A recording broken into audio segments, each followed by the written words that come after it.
must have been very lucky, well not lucky, but, you know, very glad to be accepted as Deep Purple's vocalist like that. There must have been other people, bigger names, you would say, before you, who might have been chosen. Pete, you're coming out with some lovely understatements. You must have felt good. Why I went bananas, I went ape. I can believe it, I blew all my savings in the Top Deck Club in Redcar. Free socks.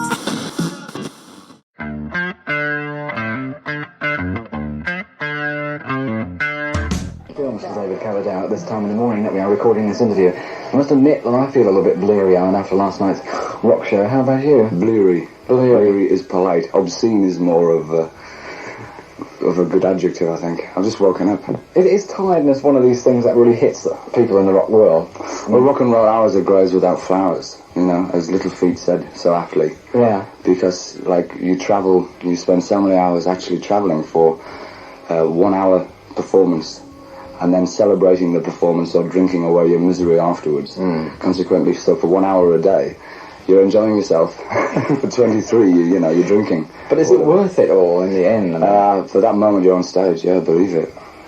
And what would you been doing now, say, if you didn't have your break with the Purple? I would have been sleeping. You would have been sleeping and enjoying... Oh, what if I hadn't brought... No, not now. Yeah. Would you have been in that 9 to 5 boring job at the bank or something? No, not at all. What were you training to do, actually, before you got into music? I was, well, I've always been into music. Apparently I used to do Tommy Steele impressions when I was 4. Yeah? Now, I used to, I was training to be an art teacher and a graphic design artist. Oh. Which is quite true. Do you have your own hand in your album sleeves now? I do most of the basic ideas for them, but they never come out. I designed Whitesnake. Yeah, the logo for that.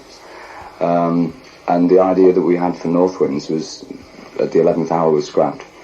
And the EMI people suggested doing another one, which is, although the print hasn't come out so well, the idea is lovely. Yes, there's a very bleak landscape on the front cover of your Northwinds album, isn't a lot of my songs are bleak, you know, since being off the road for 2 years. You know, nothing really to write about, you know. Apart from emotional experiences. Consequently, you get a lot of love songs in there. Yeah, sure. Is that where you feel your direction's going now? Do you think you'll get back to the hard rock and roll? Oh, there's no question about it. You see, I haven't had a groove for 2 years. That's So basically, I've been writing the odd rock song, you know, after going to a good gig or having a jam session with friends. And other than that, I've been sitting at home at the piano or playing guitar, and you can't rock on your own, you know? Yeah. Like, you can keep your Ritchie Evans and all that. Like, I want hard rock if I do it at all. Complete physical, you know, onslaught. And now, I'd like people, if they listen to Whitesnake or to Northwinds, to just listen to it as a collection of songs and not particularly in terms of direction. Because on the road, particularly now with the musicians I have, it's hard rock. It's rock soul, you know, blues and stuff. And that's very much more my direction. I must admit, I do enjoy this album, The Northwinds and the Whitesnake, more than the kind of stuff you were doing with Purple. I always thought Purple was, I don't know, rather plastic, rather commercial, you know. Well, there was never any intentions of being commercial. We just sold a phenomenal amount of records. Yes. There was no, like, let's sit down and, you know, write a recipe for... I'll tell you what I really do hate, this heavy metal expression. Because there's no humanity or flesh in that at all, or soul in metal, you know. And that's really, when I was with Purple, that's one of the things that Glenn and I tried to change a little bit. Whereas Glenn and I got more separated because his black influences were so extreme and mine were minor or minimal. And consequently, Blackmore and me were trying to get more of a blues thing with the ideas like Sail Away and Mistreated, Soldier of Fortune and Lady Double Dealer and stuff, you know what I mean? Yeah. And that was one of the reasons Ritchie quit, because there was, like, everyone was trying to get classical bits in and stuff, and it stopped being a group. Was this when you first got the warning signals that Purple were about to fold up? Well, Glenn and I talked when, you know, like, when Ritchie said he was leaving, we were all despondent, obviously, because, you know, Blackmore was Blackmore, you know. But then we started getting a little more spine and saying, well, Jesus, we want to work with each other, let's get another guitarist and change the name of the band. So we all went away to separate hotel rooms and made up lists of guitarists. And Tommy Bolin's name came forward. We auditioned quite a few names before that. Yeah. But Tommy was the one who really cut it. But then with record company pressure and stuff, the name Purple, you know, stuck with it, you know, management pressure. But we really wanted to change the name. Although Can't Taste the Band was more Purple than Stormbringer. Yeah, I can understand that, yes. Why do you think Purple enjoyed such an enormous amount of success in the first place? Because we were good. You know, like, you can't, like, if you sit down and start to analyse it, it loses the spark of the fire. Yeah. I don't think it should be analysed at all. That's actually, I'm contradicting myself here, because the reason I'm doing these concerts now is I'm going back to the roots to find out where everyone's gone wrong. Because there's such a separation when you're at a success of like Purple or whatever from the actual street, you know, from people. You don't know whether your songs are turning them on or not. You know, they may buy your records, but that could be just fan, you know, like collection or whatever. Mania, yeah, sure. And this, like, at the level of Purple or something, you've got so much security and photographers running about in front of you, you can't see whether you're actually communicating. And whereas I feel I am communicating now, and I think I know where I've been going wrong. You know, like with Purple, it was like Hollywood with long hair. Yes, but you know, one day you could get to a state where you would be such a big band that you will get all that hype behind you and all that fan mania and all that junk again, and again you would be, you know, devoid from the audience. I think I'd know a bit more now. Yeah. Certainly, like we've been, Once bitten, 3 weeks, shy. I think we've been on the road for 3 weeks. And the feeling's been tremendous. There's been a lot of sadness that a lot of people couldn't get into certain places because they were small. Yes, you've been doing very small places. That's rather unusual. Well, yeah, and there's another problem that a lot of kids couldn't get in because a lot of the places are licensed and they're too young, which is, you see, you can't please everybody. You can't do everything. This is the only way I know how to go find out where all the excitement from 10 years ago has gone.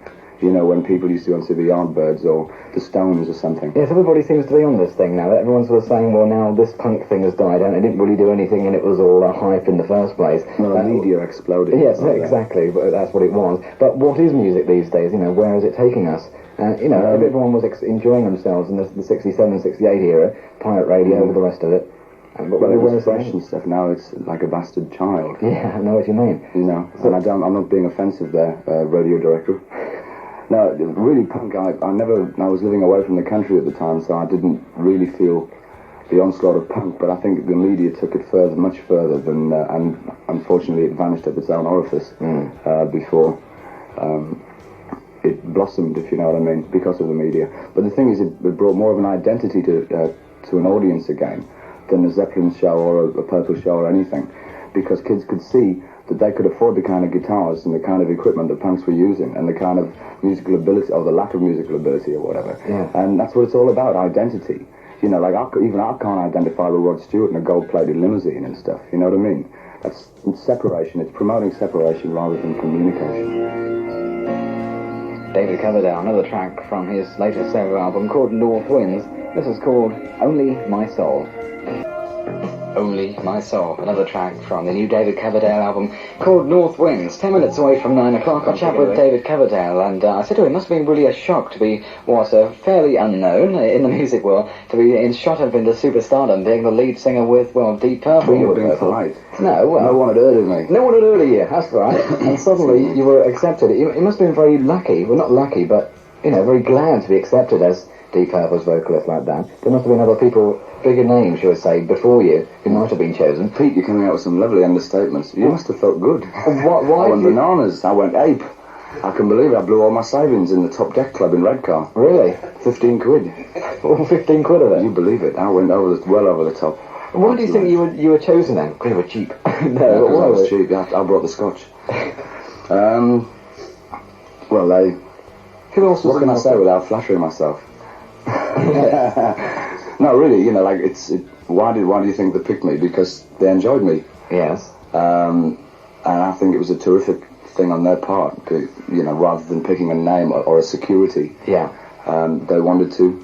Did they ask you to audition with old Purple numbers? No, it's funny because, like, I hadn't heard Purple since in rock, which I loved. And I was working in a boutique, and this chick was a Purple freak, and she let me Made in Japan and Machine Head, which I enjoyed the musical ability, you know, but I didn't associate with the songs very much. But you couldn't deny the talent of the musicians. So I learned to smoke on the water, I think, and Strange Kind of Woman. Then I ended up doing Little Richard songs and Beatles songs and all sorts of things, you know what I mean? Yeah. When just jamming, really, as Bob Marley would have it. And I took the scotch. That was probably a... And suddenly you were one of the elite. Looking back, did you really enjoy your time with Purple? It's an experience you wouldn't, you know... Oh, yeah, I've got enough... Like, my expose comes out in 79, the News of the World. Expose on Deep Purple. But sure, you were frustrated. I mean, you were excellent songwriter, as we see on Northwinds and on Whitesnake. Were you a bit frustrated that maybe you couldn't put as much of your talent into the Purple songs and the albums you were on that you could have done? Well, to be quite honest, Blackmore, when Ritchie was with Purple, he and I did the majority of the writing for Purple. Yeah. And then Tommy and I did the kind, I write better with guitarists, funnily enough. But even,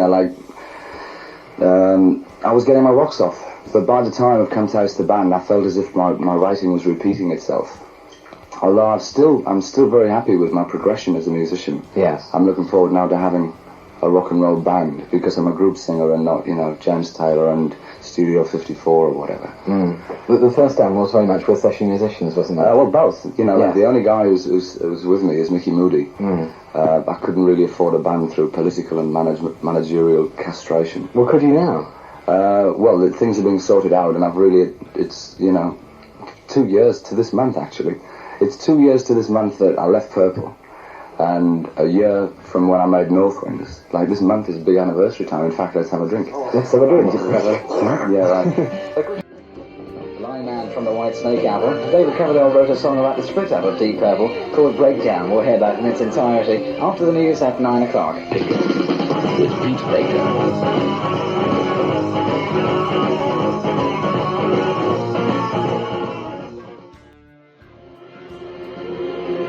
The single version of that, well, there's the full version available on David Coverdale's Northwinds album.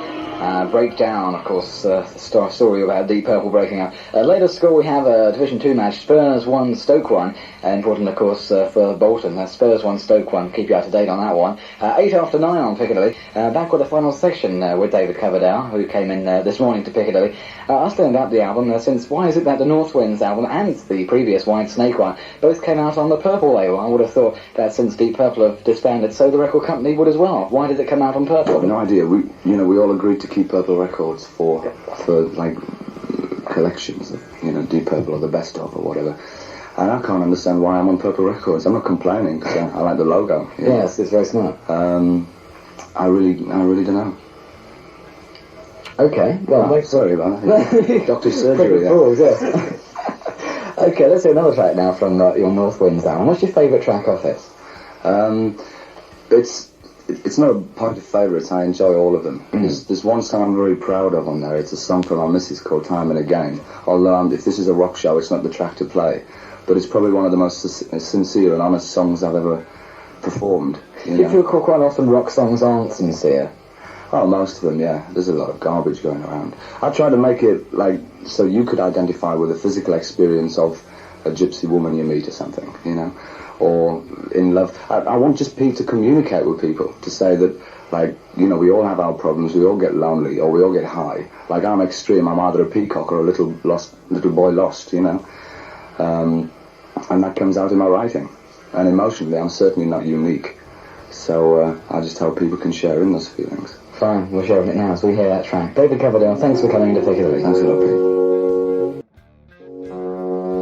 Dedicated to Dave Coverdale's wife, that's Time and Again. Beautiful track there from his Northwinds album. And thanks to Dave for coming. I hope you enjoyed him when you saw him last night in Manchester. It's 14 after 9 o'clock on Piccadilly Radio. After the break, we'll be back.